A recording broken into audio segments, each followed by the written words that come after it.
Formula ఈ car రేసులో case నమోదుపై స్పందించిన కేటీఆర్ ప్రభుత్వానికి చిత్తశుద్ది ఉంటే అసెంబ్లీలో చర్చ పెట్టాలని డిమాండ్ చేశారు.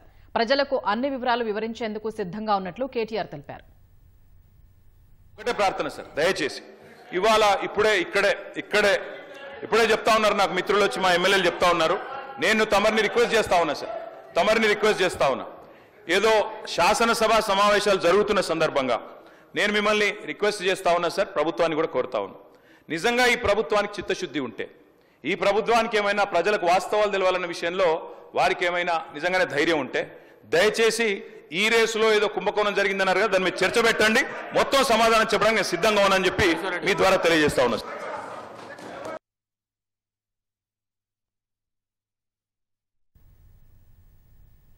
ఏకపక్షంగా కోట్లాది రూపాయల చెల్లింపులు, రిజర్వ్ బ్యాంక్ అనుమతి లేకుండా విదేశీ సంస్థకు నిధుల బదిలీ వ్యవహారంలో ఫార్ములా ఈ కేసు విచారణ వేగవంతం కానుంది. గవర్నర్ అనుమతితో అప్పటి పురపాలక శాఖ మంత్రి కేటీఆర్తో పాటు సంబంధిత అధికారులపై అవినీతి నిరోధక శాఖ కేసు నమోదు చేసింది. రేసు నిర్వహణ నిమిత్తం ఫార్ములా ఈ ఆపరేషన్ సంస్థకు హెచ్ఎండీఏ నుంచి 55 కోట్ల రూపాయల చెల్లింపు వ్యవహారంలో నిజాలు నిగ్గు తేల్చనున్నారు.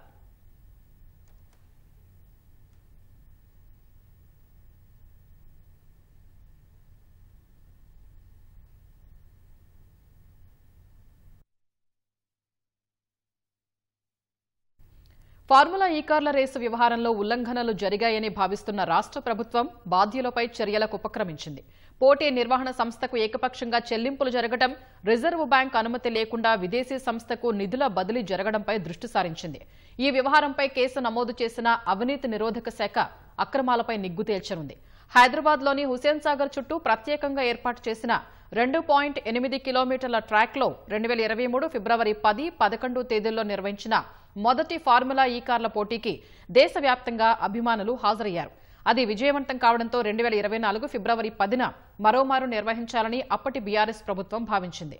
2023 డిసెంబర్లో అధికారంలోకి వచ్చిన కాంగ్రెస్ ప్రభుత్వం ఒప్పందంలో పేర్కొన్న అంశాల్ని పాటించకపోవడంతో తాము హైదరాబాద్ రేసు నుంచి తప్పుకుంటున్నట్లు అదే నెలలో ఫార్ములా ఈ ఆపరేషన్స్ ప్రకటించింది. దాంతో సెషన్ రద్దయింది. ఈ పోటీల నిర్వహణలో ఉల్లంఘనలు జరిగాయని కాంగ్రెస్ ప్రభుత్వం గుర్తించింది. బోర్డు, ఆర్థిక శాఖ నుంచి ముందస్తు అనుమతి లేకుండా 55 కోట్లను విదేశీ సంస్థకు హెచ్ఎండీఏ చెల్లింపులు చేయడం ప్రధాన అభియోగం. దీనిపై వివరణ ఇవ్వాలని గతంలో పురపాలక శాఖ బాధ్యతలు నిర్వహించిన సీనియర్ ఐఏఎస్ అధికారి అరవింద్ కుమార్ కు ప్రభుత్వ ప్రధాన కార్యదర్శి శాంతికుమారి మెమో ఇచ్చారు.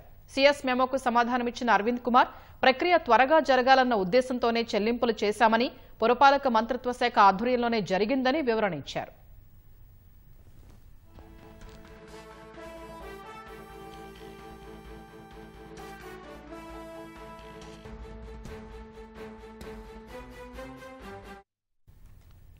ఫార్ములా ఈ ఆపరేషన్స్ ఏస్ నెక్స్ట్ జెన్ ప్రైవేట్ లిమిటెడ్, పురపాలక శాఖ మధ్య 2022 అక్టోబర్ 25న త్రైపాక్షిక ఒప్పందం జరిగిందని అరవింద్ కుమార్ తెలిపారు. 9, 10, 11, 12 సీజన్ల కార్ రేసులు నిర్వహించేలా ఈ ఒప్పందం కుదరగా 9వ సీజన్ కార్ రేసును 2023 ఫిబ్రవరి 10, 11 తేదీల్లో హైదరాబాద్లోని నెక్లెస్ రోడ్లో నిర్వహించారని, అప్పటి పురపాలక శాఖ మంత్రి ఆమోదంతో ఒప్పందం కుదిరిందని, శాఖాధిపతిగా తాను ఎంఓయూ చేశానని అరవింద్ కుమార్ పేర్కొన్నారు. ప్రతి సీజన్లో పెట్టుబడి పెడతానన్న ప్రమోటర్ తొలి సీజన్లో తనకు నష్టం వచ్చిందంటూ లేఖలు రాసినట్లు పురపాలక శాఖ పేర్కొంది. 10వ సీజన్కు వచ్చేసరికి ప్రమోటర్గా ఉండేందుకు ఏస్ నెక్స్ట్ జెన్ ప్రైవేట్ లిమిటెడ్ ముందుకు రాలేదు. ఒప్పందాన్ని రద్దు చేసుకోలేదు. హైదరాబాద్లో రేసు నిర్వహించేందుకు ఎఫ్ఈఓ ఆసక్తి చూపిందని, తగిన సమయం లేనందువల్ల ప్రత్యామ్నాయ ప్రమోటర్ను ఖరారు చేయడంలో జాప్యం జరుగుతోంది. కాబట్టి 10వ సీజన్ నిర్వహణపై ముందుకెళ్లాలని పురపాలక శాఖ మంత్రి సూచించారని వివరించారు. నిధుల చెల్లింపునకు సంబంధించి సెప్టెంబర్ 25న ఎఫ్ఈఓ నుంచి వచ్చిన మెయిల్ ఆధారంగా 2023 సెప్టెంబర్ 27న మంత్రికి ఫైల్ను సర్క్యులేట్ చేసి హెచ్ఎండీఏను ప్రమోటర్గా, హోస్ట్ సిటీగా చేర్చామన్న ఆయన తర్వాత ప్రమోటర్తో ఎఫ్ఈఓ ఒప్పందాన్ని రద్దు చేసుకుందని పేర్కొన్నారు. దీంతో త్రైపాక్షిక ఒప్పందం కాస్త ఎఫ్ఈఓ, హెచ్ఎండీఏల మధ్య ద్వైపాక్షిక ఒప్పందంగా మారినట్లయింది. ఎఫ్ఈఓకు అక్టోబర్ 5వ తేదీన 23 కోట్లు, 11న మరో 23 కోట్లు కలిపి మొత్తం 46 కోట్లను హెచ్ఎండీఏ నుంచి చెల్లించారు. పన్నుల కింద మరో 9 కోట్లు కూడా హెచ్ఎండీఏ చెల్లించింది. రేసులో హెచ్ఎండీఏ ప్రమోటర్గా చేరినా అందుకు బోర్డు ఆమోదం తీసుకోలేదని ప్రభుత్వం గుర్తించింది. ఎఫ్ఈఓ, హెచ్ఎండీఏ మధ్య ద్వైపాక్షిక ఒప్పందం 2023 అక్టోబర్ 30న కుదిరింది. దానికంటే ముందే హెచ్ఎండీఏ డబ్బులు చెల్లించింది. అక్టోబర్ 11న రెండో దఫాగా 23 కోట్లు చెల్లించడానికి ముందే ఎన్నికల షెడ్యూల్ వెలువడిందని, అయినప్పటికీ ఎన్నికల కమిషన్ అనుమతి తీసుకోలేదని ప్రభుత్వం గుర్తించినట్లు సంబంధిత వర్గాలు తెలిపాయి. మరోవైపు 43 కోట్లను పౌండ్లుగా మార్చి ఎఫ్ఈఓకు చెల్లించిందని, ఇలా చెల్లించాలంటే రిజర్వ్ బ్యాంక్ అనుమతి అవసరమని, అనుమతి తీసుకోపోవడం ఉల్లంఘనలకు వస్తుందని ఏసీబీకి ఇచ్చిన ఫిర్యాదులో పురపాలక శాఖ పేర్కొంది. ఫార్ములా ఈ కార్ రేసు వ్యవహారంలో ఒప్పందం కుదరడానికి ముందే నిధులు చెల్లించడం, నిబంధనలకు విరుద్ధంగా విదేశీ కరెన్సీ రూపంలో ఇవ్వడంపై ప్రభుత్వం విచారణ చేపట్టింది. ఈ అంశంపై విచారణ చేపట్టాలని అవినీతి నిరోధక శాఖకు అక్టోబర్ నెల చివరి వారంలో పురపాలక శాఖ లేఖ రాసింది.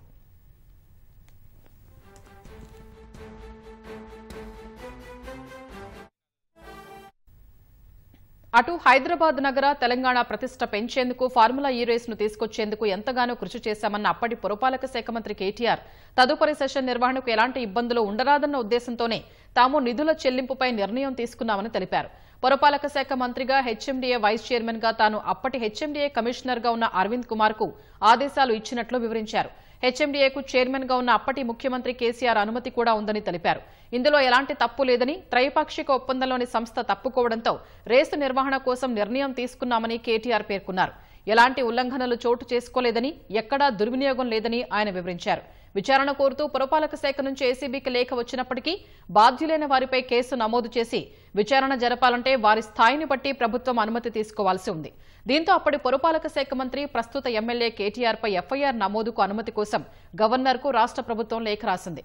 అప్పటి పురపాలక శాఖ ప్రత్యేక ప్రధాన కార్యదర్శి అరవింద్ కుమార్ పై కేసు నమోదుకు ప్రభుత్వం ఇప్పటికే అంగీకారం తెలిపింది. ఈ మేరకు ఏసీబీకి ప్రభుత్వ ప్రధాన కార్యదర్శి లేఖ రాశారు.